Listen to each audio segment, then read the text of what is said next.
It's right about time to bring you up to speed with what's happening globally and in Nigeria. The headline says Philippines reports South China Sea clash. Gaza ceasefire key in Lee's Senate debate.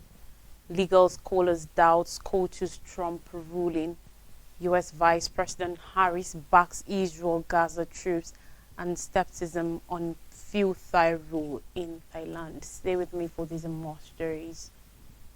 In the newest confrontation in the disputed waters, the Philippine Coast Guard PCG has said one of its boats suffered minor structural damage as Chinese ships tried to block a resupply mission in the South China Sea. The event took place early on Tuesday morning close to Second Thomas Shore, where a small group of sailors have been living on board the Sierra Madre warship since it was grounded almost 25 years ago, Jay Tariella, the PCG spokesperson, said. Their reckless and illegal actions led to a collision between MRRV 4407 and China Coast Guard 21555 that resulted in minor structural damage to the PCG vessel. China's Coast Guard said it had taken regulatory actions against Philippine ships in the area, accusing them of entering the waters illegally. Tensions in the South China Sea have surged over the past year, with Manila accusing Beijing of taking dangerous activities against its boats and lodging numerous diplomatic protests. Second Thomas Shoal, known as Anyungin Shoal by the Philippines and Ren Anijao by China, lies around 200 kilometers 124 miles from the western Philippine island of Palawan and over 1,000 kilometers from China's southern Hainan Island. The Philippines is one of many Southeast Asian countries that claim parts of the South China Sea, while Beijing claims the waters almost in their entirety. China seized control of Scarborough Shoal in 2012 after a month-long standoff, and the Philippines took its case to the Permanent Court of Arbitration in The Hague, which found China's claims had no legal basis. Beijing has ignored the ruling. On election matters, 3 days after the attacks on September 11, 2001, the United States House of Representatives gathered to authorize a military reaction with legislation that will serve as the legal basis for the invasion of Afghanistan and the broader war on terror. The vote was overwhelming, 420 to 1. The sole dissenter was Representative Barbara Lee, a California Democrat.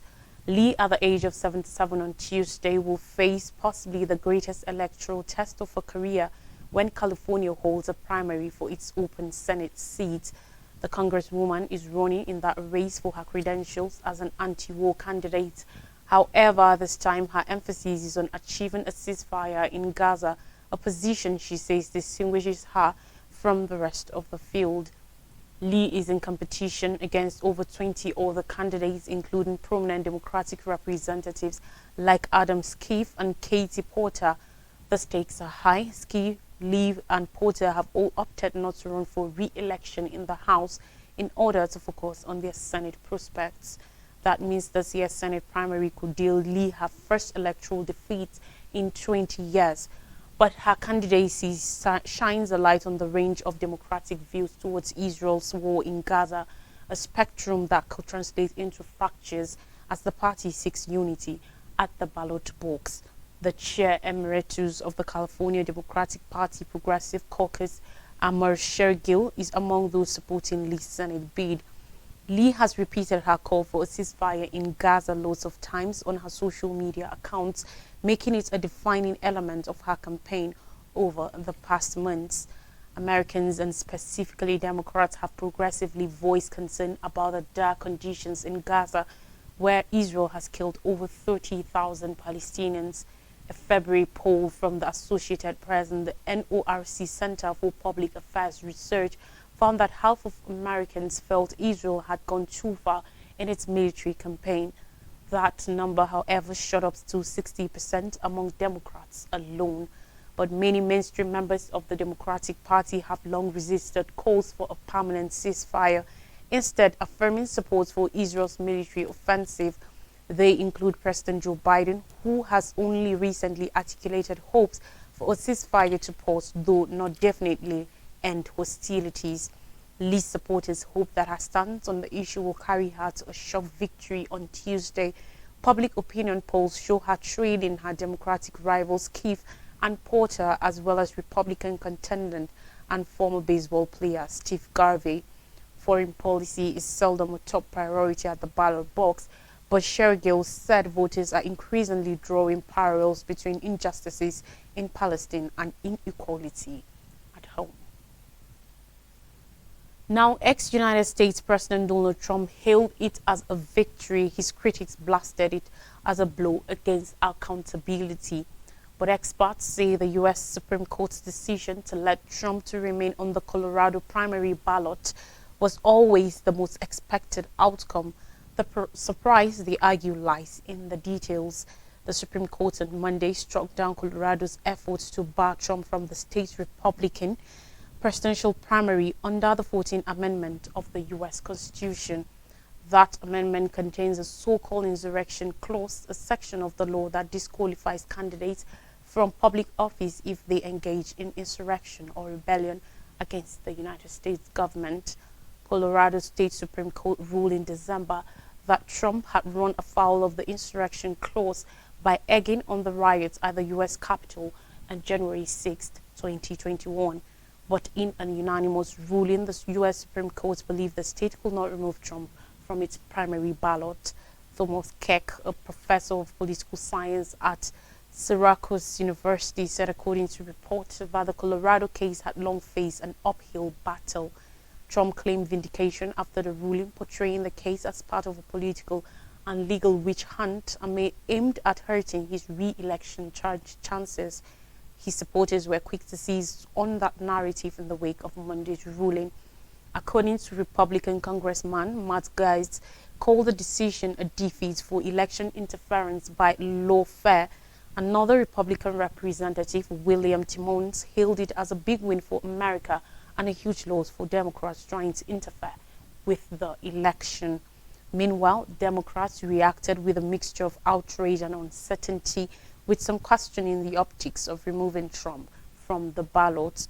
The manager for President Joe Biden's re-election campaign, Quentin Fawkes, reacted to the Supreme Court's decision with indifference.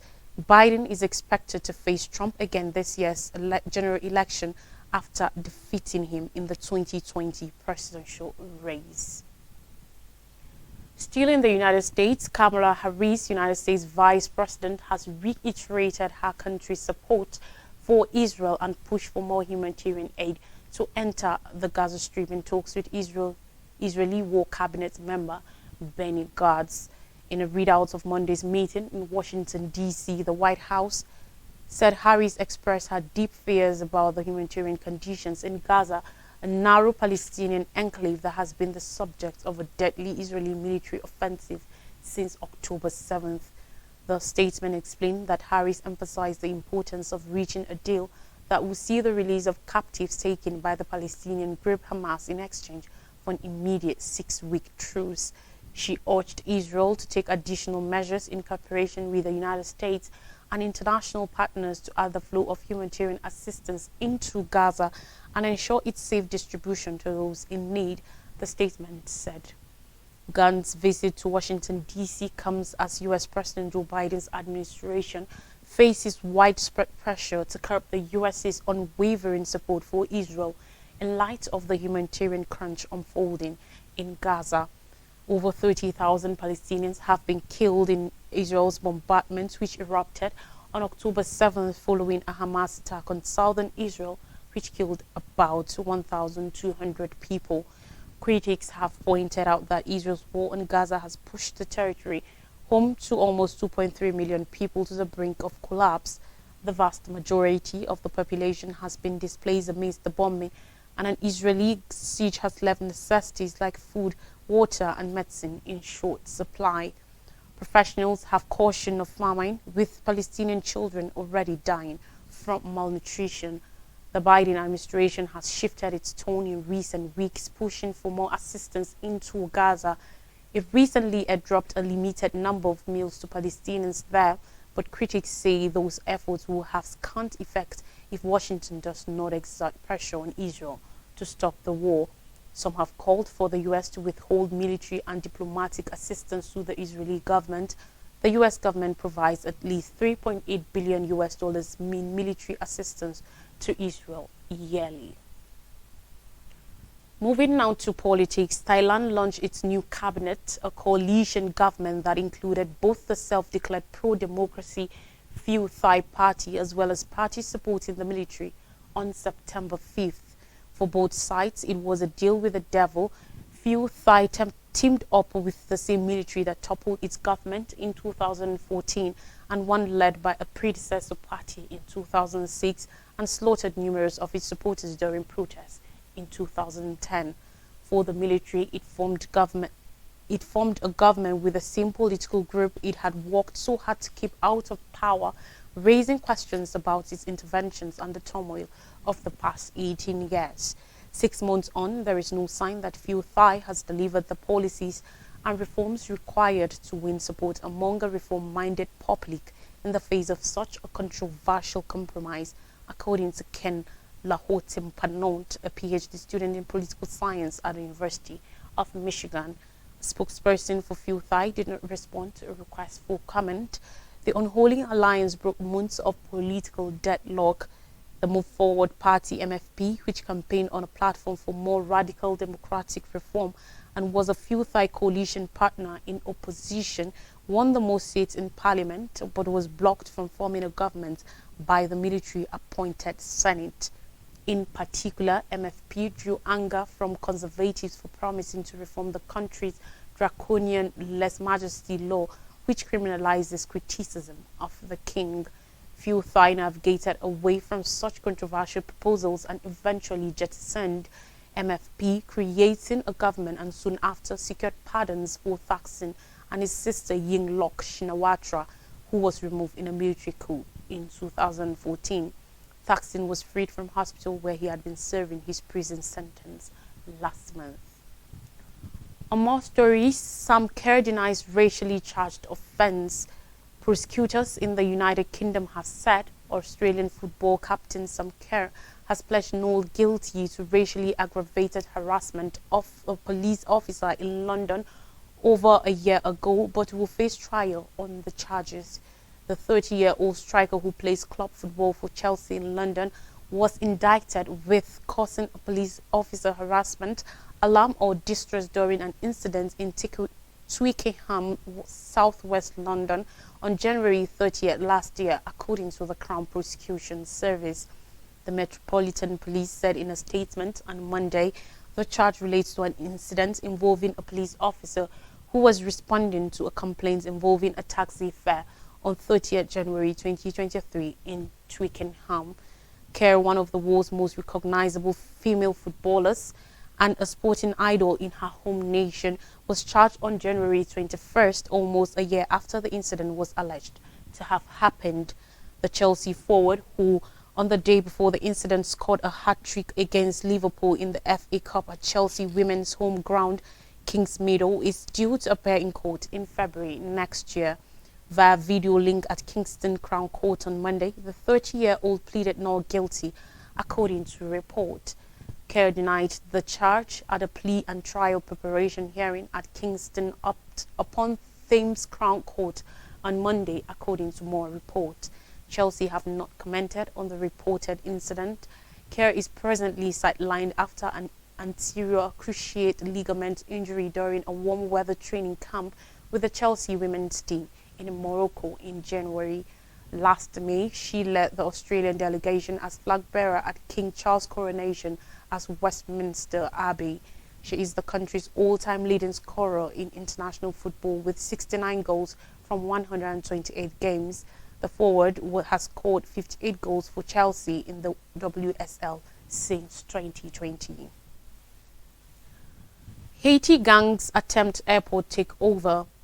Heavily armed gangs tried to seize control of Haiti's major international airports on Monday, trading gunfire with police and soldiers in the newest attack on key government sites in an explosion of violence that includes a mass escape from the country's two biggest prisons. The Toussaint International Airport was closed when the attack took place, with no planes operating and no passengers on site. It is the biggest attack on the airport in Haiti's history. The airport last week was struck briefly by bullets amid ongoing gang attacks, but gangs did not enter the airport nor seize control of it. The attack happened just hours after authorities in Haiti ordered a nighttime curfew following violence in which armed gang members overran the two biggest prisons and freed thousands of inmates over the weekend. On Sunday night, a 72-hour state of emergency was declared. The government said it would try to track down the escaped inmates, including from a penitentiary where the vast majority were in pre-trial detention, with some accused of slayings, kidnappings, and other crimes. Gangs already were projected to control up to 80% of Port-au-Prince, the capital. They are progressively coordinating their actions and choosing once unthinkable aims like the central bank. Last week, Prime Minister Ariel Henry traveled to Kenya to try to salvage support for a United Nations-backed security force to help stabilize Haiti in its conflict with the increasingly powerful crime groups. Haiti's national police has about 9,000 officers to provide security for over 11 million people, according to the United Nations. They are routinely overwhelmed and outgunned. The deadly weekend marked a new low in Haiti's downward spiral of violence. At least 9 people had been killed since Thursday, 4 of them police officers, as gangs stepped up coordinated attacks on state institutions in Port-au-Prince, including the international airports and national soccer stadium. But the attack on the national penitentiary late Saturday shocked Haitians who are accustomed to living under the constant threat of violence. According to the Office of Citizen Protection, all but 98 of the 3,798 inmates being held at the prison escaped. Meanwhile, at the Croix de Bouquet prison, 1,033 escaped, including 298 convicts. To African shores, U.S. sanctions Zimbabwe's Mnangagwa. Zimbabwe's President Emmerson Mnangagwa, his wife, and senior government officials have been sanctioned by the United States for their alleged involvement in corruption and human rights abuses. The U.S. Treasury's Office of Foreign Asset Control announced the sanctions aiming 3 companies and 11 people, including Mnangagwa's Vice President Constantino Chiwenga and retired Brigadier General Walter Tapfumenei, after a review of the sanctions program that had been in place since 2003. Other than the people listed on Monday, Zimbabweans formerly under U.S. sanctions will see restrictions lifted. Deputy Treasury Secretary Wally Adeyemo said, "The changes we are making today are projected to make clear what has always been true. Our sanctions are not intended to target the people of Zimbabwe. We are refocusing our sanctions on clear and specific targets." President Mnangagwa's criminal network of government officials and business people who are most responsible for corruption or human rights abuse against the people of Zimbabwe, he said. Mnangagwa is accused of protecting gold and diamond smugglers that operate in Zimbabwe and directing government officials to facilitate the sale of gold and diamonds in illicit markets and taking bribes in exchange for his services. According to reports from a probe last year, Zimbabwe's government was using smuggling gangs to sell gold worth hundreds of millions of dollars, helping to mitigate the impact of sanctions. Gold is the country's biggest export. Antony Blinken, U.S. Secretary of State, and the new measures were part of a stronger, more targeted sanctions policy on Zimbabwe and voiced concern over serious cases of corruption and human rights abuses. Now we take a quick break, and when we come back, I'll bring you more stories. Do stay with us.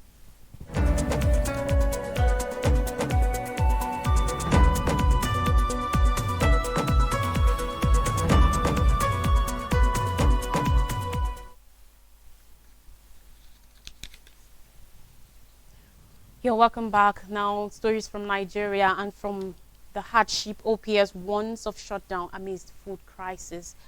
The organized private sector has voiced fears about the series of looting of trucks conveying food and raw materials by suspected hoodlums, warning that it can lead to a shutdown of industries across the country. On Monday, members of the OPS gave the warning just as miscreants attacked trucks conveying building materials and spaghetti in Ogun and Kaduna states. The federal government also on Monday said it will begin the distribution of free grains to states this week. Numerous trucks and warehouses, mostly owned by manufacturers and other members of the OPS, have come under attacks from hoodlums as the food inflation and the cost of living crisis exacerbated across the country. Some used last week stole food items from trucks stuck in traffic along the Kaduna Road in Suleja area of Niger State. Hoodlums attacked a warehouse belonging to the Agricultural and Rural Development Secretariat of the Federal Capital Territory Administration located in the Day area of the capital city, where they looted rice, grains and other relief items on Sunday. An attempt by another group to loot a private warehouse in the Idu Industrial Estate, Jabi, Abuja, was stopped by soldiers securing the facility. And finally, on the news, blocked users unverified for NIN, says NCC. On Monday, the Nigerian Communications Commission, NCC, explained the reasons some telecommunications subscribers who had earlier linked their SIM cards to their national identification numbers, NINs, were blocked. The Telecoms Regulatory Agency had a week ago issued an order to telecom service providers to bar subscribers who failed to link their phone numbers to their NIN on or before February 28, 2024. With the telecom service providers disconnecting the affected subscribers in compliance, a lot of telecom users were thrown into confusion as their lines instantly went down, thus disrupting their business and personal lives.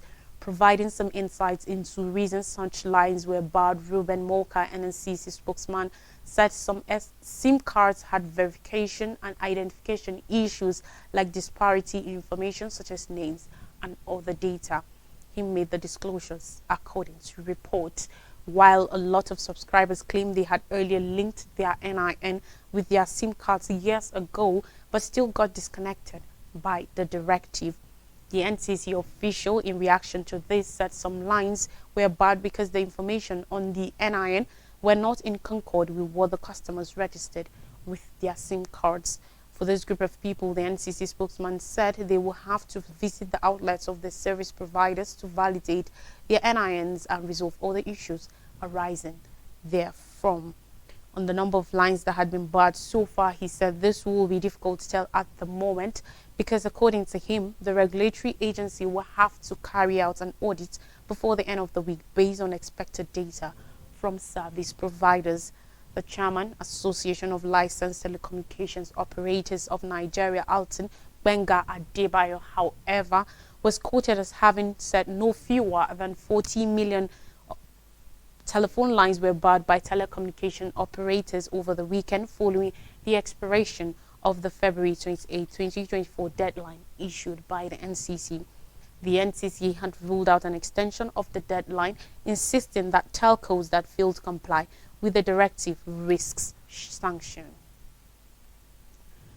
A recap of major stories says Philippines reports South China Sea clash. Gaza ceasefire key in Lee's Senate bid.